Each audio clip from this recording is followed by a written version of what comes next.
సంవత్సరం అవుతుంది పరిపాలన. ఆయన ఏదైతే చెప్పాడో నిదానంగా చేసుకుంటా వస్తా అంటున్నాడు. ఈ సూపర్ 6 పథకాలకు సంబంధించి ఇంకా 1-2 ఉన్నాయి సార్. ఒకటే ఉంది. ఒకటే ఉంది. రేపు ఆగస్టు 15తో సూపర్ 6 కంప్లీట్ అయిపోతుంది. కొన్ని వేల కిలోమీటర్ల రోడ్లు పోసేశారు. ఇంకా కొద్దిగా ఉంది. ఈ 1 ఇయర్లో అయిపోతాయి రోడ్లు మొత్తం కూడా. అది పెన్షన్లు అన్నీ వచ్చేసినాయి. మీరు గమనించింది ఏంటి బాబాయ్? సూపర్ 6 లో మీరు గమనించిన పథకాలు ఏంటి? ఏముంది, 6 పథకాలు ఇస్తున్నారు కదా, ఇచ్చేశారు కదా. ఇప్పుడు పింఛను పెంచారు 2 నెలలది, 4 ఏళ్ళు చేసి 2 నెలది కలిపి ఇచ్చారు. 7,000 ఇచ్చారు. 4,000 రూపాయలు పింఛన్ కంటిన్యూ అవుతుంది కదా. 1వ తారీఖే వస్తుందా బాబాయ్? డేట్ మారుతుందా? 1వ తారీఖు కాదు, ఇవాళ 1వ తారీఖు ఆదివారం అయితే 30వ తారీఖే ఇస్తున్నారు. అట్లా 3 సార్లు ఇచ్చారు. అది ఒక రోజు ముందే. ఏ రూపాయి తగ్గే పని లేదు. ఎందుకంటే ఇంతకుముందు మళ్ళీ వాలంటీర్లు ఇయటం కాదు, కట్ చేసుకొని ఇయటానికి 200, 100, 300. ఎందుకంటే మా గవర్నమెంట్ ఎంప్లాయీస్ తీసుకొచ్చి ఇస్తున్నారు ఇళ్ళకి. అది ఇప్పుడు పోతే వందనం కూడా అందరికీ వచ్చింది. 90% వచ్చింది. ఎంతమంది ఉంటే అంతమంది 90% వచ్చింది. పోతే బియ్యం కూడా 65 సంవత్సరాల వాళ్ళకి వారం ముందు ఇళ్ళమ్మడ పంపిస్తున్నారు. ఇంటికి వచ్చి పింఛన్లు కూడా గ్యాస్ పడ్డాయి కదా, చాలా మందికి 2 ఇడతలు పడిపోయినాయి. లేదంటే 3 సార్లు ఒకసారి వేస్తామన్నారు. అది అన్ని కంప్లీట్ వేసారుగా. అంతా అయిపోయింది. ఒకటే ఉంది. రేపు ఆగస్టు 15తో సూపర్ 6 అన్ని అయిపోయినాయి. అన్ని అమలు అవుతాయి 4 సంవత్సరాలు. కానీ అసలు ఏమీ జరగట్లేదు. అంత అరాచక పరిపాలన, అసలు మొత్తం రెడ్ బుక్ రాజ్యాంగం నడుస్తుందని జగన్మోహన్ రెడ్డి గారు అంటున్నారు. అంటే అపోజిషన్ పార్టీలో ఉన్నప్పుడు ఆయనకేం చేస్తాడు? ఇప్పుడు నిన్న తిరుపతిలో పవన్ అనే కుమారు ఒకడు ఏం చేశారు? ఇప్పుడు ఆయన మామూలుగా ఆయన మీటింగ్ పెడతామంటే నా ఎస్టీలు, నా బీసీలు, నా మైనార్టీలు అని ఆ కుర్రోడ్ని కొట్టారు. అసలు ఏం జరిగిందో తెలియదు, ఇప్పుడు దొరకలా. అది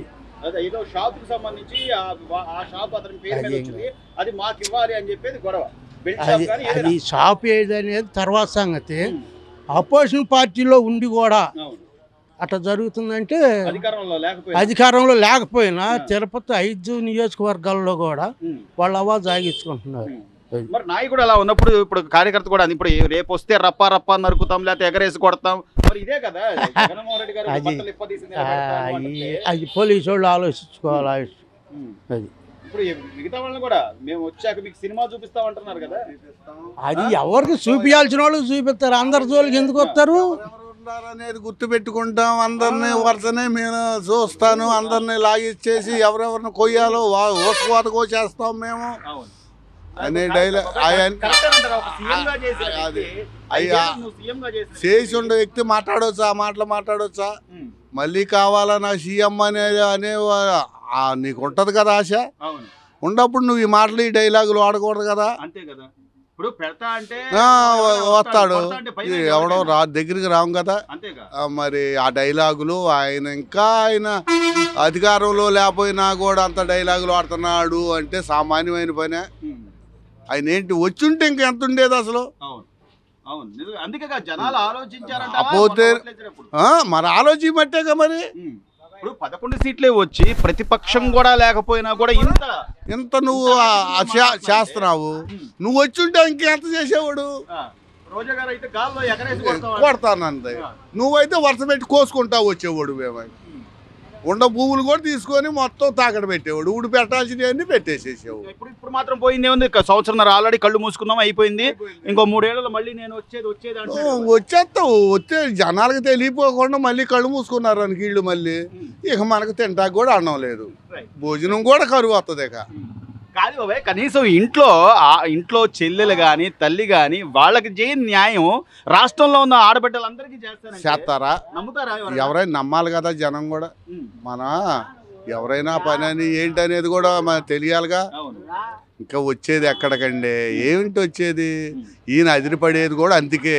ఇక ఎట్టాగు మనం రాము. మనమేదో గిట్ట బతుకుతా ఉందాంలే అని ఆశతో గట్ట ఆ పని చేస్తా నేను ఈ పని చేస్తానని బెదిరిస్తున్నాడు, బెదిరించి చేస్తున్నాడు. కనీసం అప్పుడు జరిగిన మద్యం స్కామ్కు సంబంధించి ఈ రోజు నోట్ల కట్టలు బయటపడుతున్నాయి, అన్ని కోట్లు విలువైన ఎక్కడెక్కడ ఎన్ని కోట్లు అసలు చేసాడు, ఇప్పుడు ఎన్ని కోట్లు, వేల కోట్లతో చేపించేసాడు. ఎన్ని తీసి ఇప్పుడు ఇప్పుడు జిఎస్టీ గవర్నమెంట్కి కేంద్రానికి వెళ్ళాల్సిన జిఎస్టీ కూడా వెళ్ళలేదు కదా, మెయిన్ అదే కదా వాళ్ళ ప్రాబ్లం. లేకుండా ఇప్పుడు కనీసం ఒక సిగరెట్ కొట్టినా కానీ 5 రూపాయలకి ఫోన్పే చేస్తున్నారు ఇవాళ. అది మన బంగారుపాలెంలో చేశారు. ఏంది రైతులను ఏం పలకరించారు నువ్వు పోయి? ఏంది ఆ మామిడికాయలు నీ వైసీపీ కార్యకర్తల తోటల్లో పోసుకొచ్చి ఎవడన్నా ఇప్పుడు మామూలుగా టమాటాలు ఉండే ఎప్పుడన్నా మార్కెట్ పడిపోద్ది, రైతు అనేవాడు గిట్టప్ప తెచ్చి రోడ్డు మీద పారేసిపోతాడు. నువ్వు జెండాలు కట్టుకొని మీ సొంత బళ్ళు 5 టాటలు తీసుకొచ్చి రోడ్డు మీద పోసి ఏంది అసలు? ఇప్పుడు ఒక ముఖ్యమంత్రి కానీ ఒక ఎమ్మెల్యే వచ్చాడంటే ఏంది ఆ ఎగట్టం ఏంది కత్తులు పెట్టుకొని? ఎవరైనా ఎమ్మెల్యే అయినా ఎంపీ వచ్చినా అసలు నువ్వు వచ్చేసరికి అరే ఇలా తాడేపిల్లు వస్తున్నా అని ఫోన్ చేయటం, కార్యకర్తలకి ఒక 20 మందిని పోగు చేయటం, కత్తులు పెట్టి, అది రాజకీయం అంటారా లేకపోతే రౌడీజం అంటారా? కనీసం అంటే ఇప్పుడు నీ తండ్రిని చూసి అప్పుడు వైఎస్ రాజశేఖర రెడ్డి ఒక్క ఛాన్స్ అనవసరం అసలు. ఆ జనాలు ఇచ్చింది కూడా అందుకే. ఇప్పుడు వాళ్ళ 40% ఉంటుంది, వీళ్ళ 40% ఉంటుంది, 90% ఇంకా 10% ఉంది. ఆ 10%లో ఒక 5% జనం ఏంటనేది నిర్ణయిస్తారు. ఇదే ఇద్ది అన్నమాట. అది ఏంటనేది వాళ్ళు నిర్ణయిస్తారు. కనీసం ఇప్పుడు కూడా తెలుసుకోకపోతే ఎలా అంటున్నా? ఇప్పుడు కూడా నువ్వు అన్నట్టుగా కార్యకర్తలను రెచ్చగొట్టి లేకపోతే వాళ్ళకి ఇంకా కత్తుల్లో పెట్టి కార్యకర్తలు కరెక్ట్గానే ఉంటారు. ఇప్పుడు కేంద్ర గవర్నమెంట్ ఉంది, యాడ్ నిద్రపోతుంది. 1,00,000 కోట్లు కుంభకోణం జరిగింది, 1,00,000 కోట్లు పైన పై మాట. అది అయినా 40-35 లక్షల కోట్లు, 35,000 కోట్లు స్కామ్ కనపడుతుంది. మోడీ కేంద్ర గవర్నమెంట్ ఈడీ వాళ్ళు ఏం చేస్తున్నారు? ఇప్పటికే ఈడీ ఆల్రెడీ నోటీసులు ఇవ్వడం కానీ, ఒక ఎంపీ మిథున్ రెడ్డిని అరెస్ట్ చేస్తే మన పెద్దిరెడ్డి గారు కళ్ళ మండలి పెట్టిన ఆయన ఏమన్నాడు?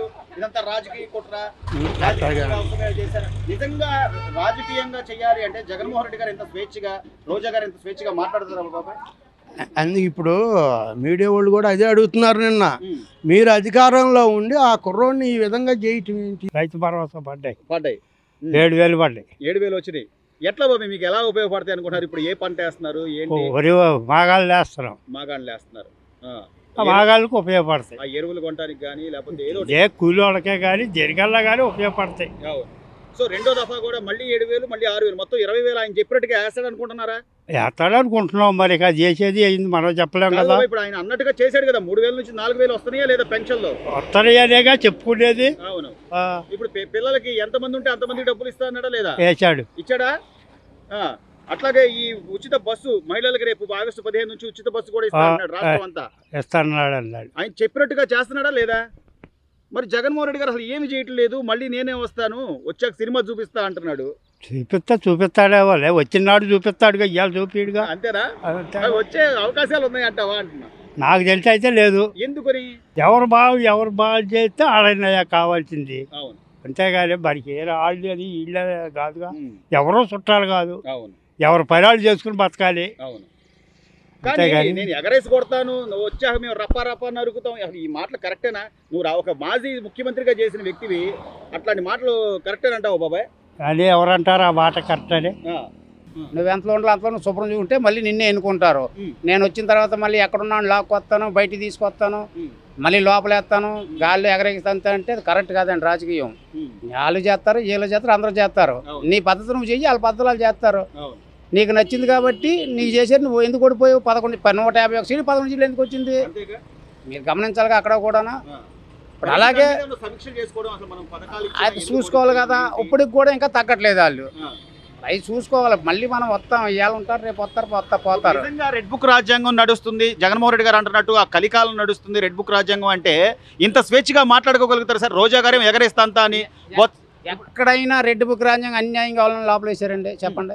ఎక్కడ అన్యాయంగా దారంటే పోయి నువ్వు అన్నా ఎవరు వేయలేదు కదా. ఆ రోజు ఎవడికి ఆడే ఇష్టం వచ్చినా తిరిగారు. ఈ రోజులో ఒక రూల్ ప్రకారం వెళ్తున్నారు వాళ్ళు.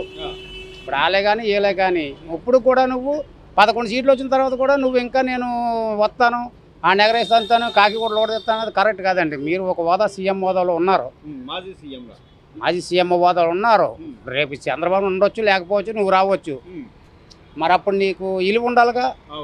అప్పుడు పోలీసు ఉందంతాను, కార్పొరేటర్ అంతాను, ఎమ్మెల్యే అంతానంటే రేపు మరి వాళ్ళు నీకు సపోర్ట్ చేయాలిగా. సార్ ఇప్పుడు గతంలో నేను ఇది చేశాను, ఈ అభివృద్ధి చేశాను, ఆ పోలవరం కట్టాను, లేకపోతే అది చేశాను, రాష్ట్రాన్ని అభివృద్ధి చేశాను, నాకు ఓట్లేండి అని అడగడం వేరు. కానీ అసలు నేను వచ్చానంటే మిమ్మల్ని ఎగరేసి కొడతాను లేకపోతే అంటే నిజంగా ప్రజలు ఓట్లు వేస్తారా? ఎందుకు వేస్తారు సార్? ఎందుకు వేస్తారు? అప్పుడు అలా ఇప్పుడు అయిపోయింది, నేను తప్పు చేశాను, నన్ను దించేశారు, ఈసారి తప్పు జరగకుండా చూసుకుంటాను. గతంలో మద్యంకు సంబంధించి అసలు పూర్తిగా రద్దు చేస్తా అన్న వ్యక్తి ఆ మద్యం వల్ల ఎంతమంది అనారోగ్యాల పాలయ్యారు, ఎంతమంది చనిపోయారు? అసలు ఆ తప్పు చేసామన్న భావన ఏమన్నా కొంచెమైనా ఉందంట? లేదుగా, లేదు. మరి ఆ మద్యం ఇప్పుడేమో 100 రూపాయలు 150 రూపాయలు ఇప్పుడు తాగుతున్నారు. అప్పుడేమో 400 500 బ్రాండ్ అంటే బ్రాండ్ లేదు, 400 500 600 ఏది కావాలి చెప్పు. ఆ స్టేజ్లో నడిచింది. అప్పుడు 200 400 300 ఇదే బ్రాండ్. ఏం బ్రాండ్ అంటే అదిగో హైదరాబాద్ పువ్వు లేదా క్లాసిక్ పువ్వు అదే పువ్వు ఇది చెప్పారు అంతే, అంతే తప్ప ఈ మందని లేదు. ఇప్పుడు చంద్రబాబు గారు వచ్చాక బాబాయ్ ఈ రోజున పథకాలు పెద్దవాళ్ళ పెన్షన్లని కానీ లేకపోతే పిల్లలకి తల్లికి వందనం అని కానీ ఒక్కొక్కటి నిదానంగా చేసుకుంటూ వస్తున్నారు. ఆ రోజులో జగన్మోహన్ రెడ్డి కూడా ఇంట్లో ఎంత పిల్లమంటే అంతమందికి ఇస్తా, ఇద్దరికి అని చెప్పారు. అప్పుడు ఒకరికే ఇచ్చారు, అయిపోయింది. ఇంకా అక్కడ దాకా ఉంది, అయిపోయింది, వదిలేశారు. ఇక్కడేమో ఇంట్లో ఎంతమంది అంతమందికి ఇస్తున్నాడు అమ్మఒడి. First pension 7,000. ఇన్ని ఆర్థిక ఇబ్బందుల్లో కూడా చంద్రబాబు నాయుడు గారు ఈ వయసులో కూడా కష్టపడుతుంటే మాట్లాడితే అసలు మేము వస్తే మీ అంతు తేలుస్తాం, మీకు సినిమా చూపిస్తాం, అసలు ఏ మాటలు ఇవి? అదే కరెక్ట్ కాదు సార్. నేను సీఎంని ఎగరేస్తాను అన్నాడు, మనకేం చూస్తాను అనుకుంటారు కదా జనాలు.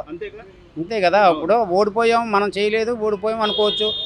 మళ్ళీ నెక్స్ట్ మనం ఏం చేస్తే మనల్ని ఆదరిస్తారన్నది ఆలోచన మాట్లాడుకుంటే బాగుంటుంది సార్. ఈ రోజున అన్నా క్యాంటీన్లు అని కానీ గ్యాస్ పథకం అని కానీ ఆయన చెప్పుకుని అంటే పథకాల హామీ ఇచ్చినా ఇవ్వకపోయినా 5 రూపాయలకి చక్కగా కడుపు నిండా భోజనం చేయగలుగుతున్నారు కదా. 5 రూపాయలు 3 ఇడ్లీ ఎక్కడ సార్? ఇక్కడ 2 ఇడ్లీ 30 రూపాయలు బయట. 5 రూపాయలకి 3 ఇడ్లీలు 3 పూరీలు, sambar chutney, mineral water, cooling, 2 water 2 రకాలు. బాగానే ఉందండి, బాగానే ఉంది. లేదు సార్, క్వాలిటీ బాగానే ఉంది. టిఫిన్ బాగానే ఉంది, భోజనం క్వాలిటీ బాగానే ఉంది. సో ఇప్పుడు ఈ సంవత్సర కాలంగా చంద్రబాబు గారు వచ్చాక ఎలా ఉంది పరిపాలన? బాగానే ఉందండి. రోడ్లు కానీ అభివృద్ధి కొద్ది బాగానే ఉంది, పర్లేదు. అభివృద్ధి బాగానే ఉందండి. ఇప్పుడు రోడ్లు అన్నారు, ఇంతకుముందు గోతులు, ఇప్పుడు బాగుంది. ఏంటంటే ప్యాచ్ వర్క్ అన్నా చేస్తున్నారు వాళ్ళు. అసలు ఏమీ లేదు, వీళ్ళు కేవలం దొంగ హామీలు ఇచ్చారు, వీళ్ళు ఏం చేయలేకపోతున్నారు. సంవత్సరంన్నర అయిపోయింది కదా, ఇంకా కళ్ళు మూసుకొని మళ్ళీ నేను వస్తానని జగన్మోహన్ రెడ్డి గారు అంటున్నారు. ఎవరి కాలం. ఇప్పుడు నేనుంటే నేనైనా మాట్లాడచ్చు, మీరుంటే మీరైనా మాట్లాడచ్చు. మానవుడు ఆశాజీవి కాబట్టి ప్రజలు ఏమనుకుంటున్నారు అనేది కావాలి కదా. ప్రజల నాడి ఎవడు చెప్పలేడు. మొన్నటి వాళ్ళు గెలిచే వరకు కూడా వీళ్ళకి ఇన్ని సీట్లు వస్తాయని వీళ్ళు ఊహించలేదు. అపోజిషన్ కరెక్ట్గా హయ్యర్ అఫీషియల్స్లో లెక్కేసుకున్నా కానీ, కామన్ పీపుల్లో లెక్కేసుకున్నా కానీ వాళ్ళకి తగ్గ వర్గం ఉంటుంది అనుకున్నారు. కానీ ఇంత దారుణంగా వీళ్ళు ఓడిపోతారు, వాళ్ళు గెలుస్తారు, వీళ్ళే ఊహించుకోలేదు. అంటే నేను అంటుంది ఏంటంటే ప్రజలు ఎందుకు తిరస్కరించుంటారు? మీ అభిప్రాయం ప్రకారం మీరేమనుకుంటారు? ప్రజలు ఎందుకు తిరస్కరించుంటారంటే ఈ పథకాలు, ఈ పరిపాలన కోసం తిరస్కరించారు. అంత మించి ఏమి ఉండదండి. అంటే అభివృద్ధి కానీ డెవలప్మెంట్ లేదనే తిరస్కరించారండి. నేను చేశాను, నేను అసలు మూడు రాజధానులు డెవలప్ చేస్తానన్నాను, నన్ను జనాలు సార్ ఉన్నా ఒకదానికి దిక్కు లేదు, 3 ఎక్కడ అవుతాయండి? మీ అభిప్రాయం చెప్పండి. మూడు రాజధానులు ఓకే, మీ అభిప్రాయం చెప్పండి. 3 రాజధానులు అవుద్దా లేదా మీకు చెప్పండి. చెప్పారు కదా ఆల్రెడీ, ప్రజలు వాళ్ళ అభిప్రాయం చెప్పారు. అమరావతి ప్రజల్ని రైతుల్ని అంత క్షోభ పెట్టి అన్ని ఇబ్బందులు పెట్టి అవసరమా సార్? అది లేదండి. అది ఎవరి ఇప్పుడు నేనుంటే నా రాజకీయం నేను చేస్తాను, మీరుంటే మీ రాజకీయం మీరు చేస్తారు. ప్రజలేంటి ఎవరిని ఎన్నుకోవాలో వాళ్ళకి తెలుసు కాబట్టి ఎన్నుకుంటారు. చివరిగా సార్, అంటే ఇంత ఆర్థిక లోటుబాట్లు బడ్జెట్లో ఉన్నా కూడా ఇచ్చిన పథకాలని నిదానంగా అమలు చేసుకుంటా వస్తున్నామని చంద్రబాబు గారు చెప్తున్నారు. ఆయన చెప్పినట్టు సూపర్ 6 చేస్తారంటారా? అమలు అవుతుందండి, లేట్ అయినా అమలు అవుతుంది. అడ్మినిస్ట్రేషన్కి కింగ్ అండి చంద్రబాబు. దానికి మీరు ఎవరు కూడా ఆయన క్వశ్చన్ చేసేగలిగే ఇది లేదు.